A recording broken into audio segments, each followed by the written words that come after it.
Go, go, go, go, Andy, go, Andy, go, Andy, go, Andy, go, go. Yay! Hey, what's up, y'all? Hope you're doing well. Hope you're doing good. Thank you so much for taking time out of your day to come check out this video, to just come check out my channel. I really do appreciate it. I appreciate any support that you've been giving me on these videos. Thank you so much. What I want to talk about in this video is a recent TV show. TV show has been buzzing a little bit. It's picking up steam to a degree, and that is Bootsriley's I'm A Virgo. And this isn't a review. It's not a true reaction to a certain degree. It's more some thoughts that I had after watching the show. And I'm really still not sure how I completely feel about the show. It's a good show, but I'm kind of stuck on whether or not it's great. I'm kind of debating in myself its greatness, because I think there's a lot of potential there for it to be great. And one of the things about this show is at the end of the day, whatever side of the spectrum you land on and how you feel about this show, for me, it inspired thought. It inspired some thoughts. And I think that's very important. So I just wanted to talk about some of those thoughts. I'm going to pose a lot of questions that may not have answers to them yet, but I still want to pose them. There may be some spoilers in this. So just spoiler warning, I want to give you guys a heads up. If you haven't viewed the show, haven't watched it yet, there may be some slight spoilers. So I want to first start off by saying that this is Bootsriley's unique vision. This is Bootsriley to the core. Kind of like, I'm sorry to bother you.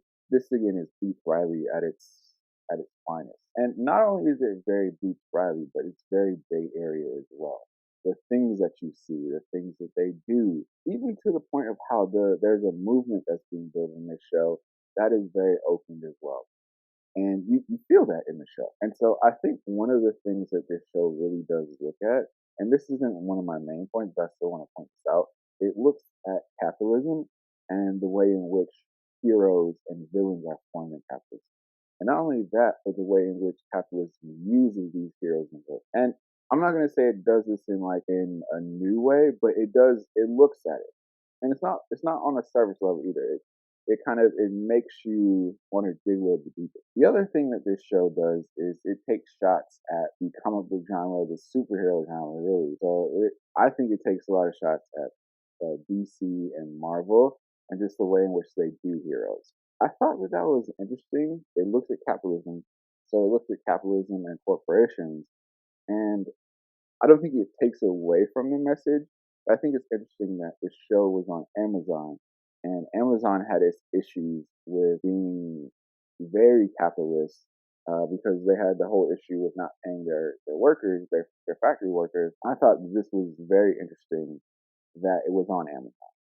But it's there, it's out, and that kind of is what it is. So the main point of what I wanted to talk about is, from my perspective, I thought that this show was Bootsriley taking another look or a different angle at the Magical Negro. And not the perspective of the Magical Negro having to help a white person or white people, but the Magical Negro having to help black people. What is the Magical Negro? The Magical Negro is a supporting stock character who, by means of special insight or powers, these powers can be supernatural or they might be semi-quasi mystical in nature, but this character helps the white protagonist out of trouble. And what's the source of that? Trust me, bro, aka Wikipedia. Thinking about this show, it got me wondering about the correlations between the Magical Negro and the white savior. Are they more correlated or more related, or are there more commonalities between these two than most people think? I don't know. So that's a question I'm posing, because I think there are definitely differences. This is probably gonna sound weird, but I feel like the white savior would be able to accomplish the task regardless. But yeah, I wonder if there is a true difference between the white savior and the Magical Negro. I think one key difference is the Magical Negro is often only seen from the perspective of the white people's lives that they change. So if you look at Johncoffey in The Green Mile, if you look at Red in Shawshank Redemption, if you look at baggervance in The Legend of Baggervance, if you look at Don Shirley in The Green Book, If you look at Hope in Driving Miss Daisy, if you look at Corina, even if you look at Kirk Lazarus in Tropic Thunder, or even if you look at Al Pacino in Tropic Thunder, the magical Negro is always seen from that one particular perspective and not from more of a wider perspective. Which I think that may be one of the things that separates the magical Negro from the white savior. Because I think the white savior is seen from, to a certain degree, from a larger perspective, if that makes sense. Because it often feels like the white savior doesn't just impact the one black person, they impact multiple black people, while the magical Negro only changes the perspective of one white person. And I'm pretty sure there's points that you can argue. You can say, well, this film does this. I'm just stating my opinion and the way that I see it. And so one of the reasons why I think it makes sense that Hootie was a giant in this show is because not only in film, TV, is the Magical Negro often kind of larger than life, but I think real life Magical Negros, and there are real life Magical Negros, I think they come across as larger than life as well. So it makes sense why Cootie would be a giant, because at that point, Cootie stands out. Cootie is truly seen, and Magical Negroes are often seen. They're more seen than anyone else. And speaking of the real life Magical Negro, I thought it was interesting that the hero, there's like an automated voice that he uses, and it sounds like Bill Cosby. And I think that's because, and again, Boots maybe have other intentions of why he did that, but I believe Bill Cosby is seen as almost like a Magical Negro voice at times. He is like a loud speaker for black people. For a while, a lot of people took him as speaking for black people. I also think Boots Riley is saying something about capitalism, possibly, and the way in which it relates to Bill Cosby. I'm not 100% sure. But I more so took it as him looking at Bill Cosby as a magical Negro or a magical Negro voice. Another thing that I think Boots looks at is I think he looks at the connection between the magical Negro and the way in which black people are often diagnosed with certain disorders, especially ADHD. And I think prime examples of that, and that is the characters of Jones and the character of Flora. Because in the show, where I took their powers as dealing with hyperconcentration and hyperfocus, especially Flora. Flora was moving too fast for everyone else around her. I think Flora is very much an allegory or a metaphor for ADHD in black. Also wonder, and this is another question I'm posing. Also wonder, is there a difference in the magical Negro man and the magical Negro woman?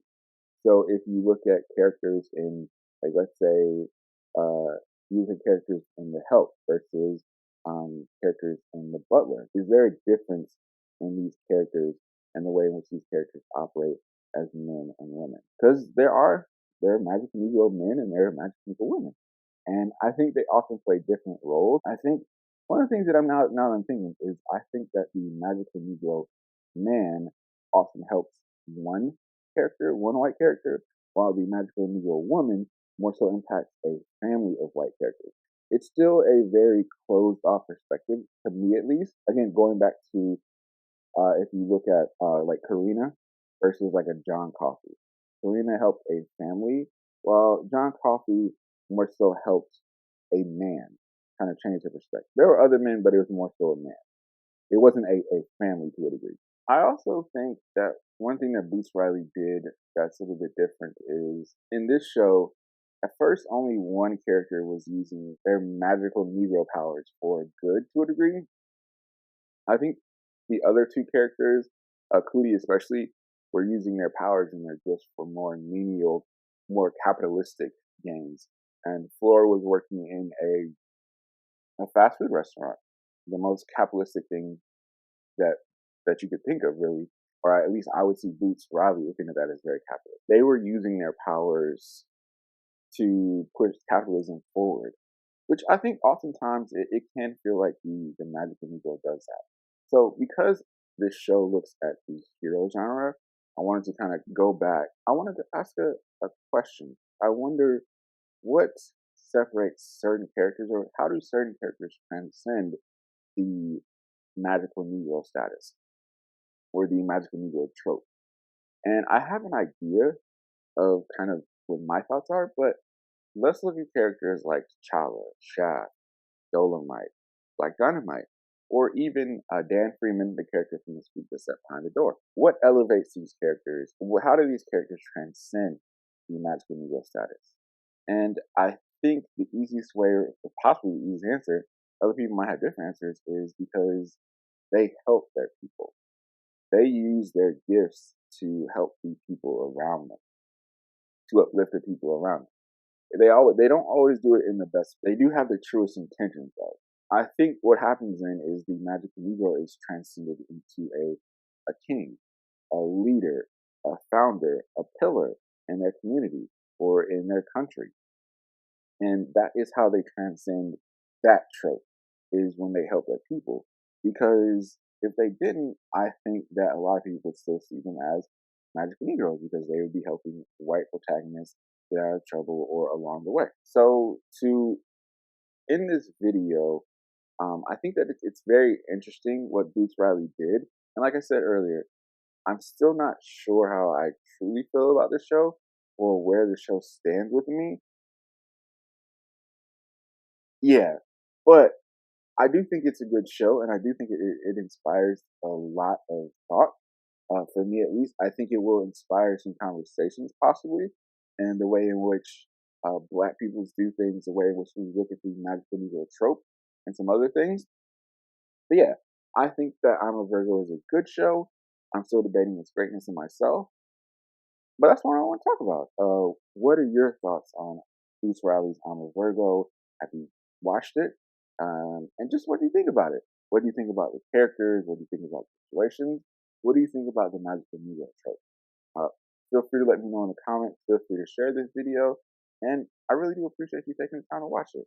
Hope you guys have a good one and a good day. Thank you.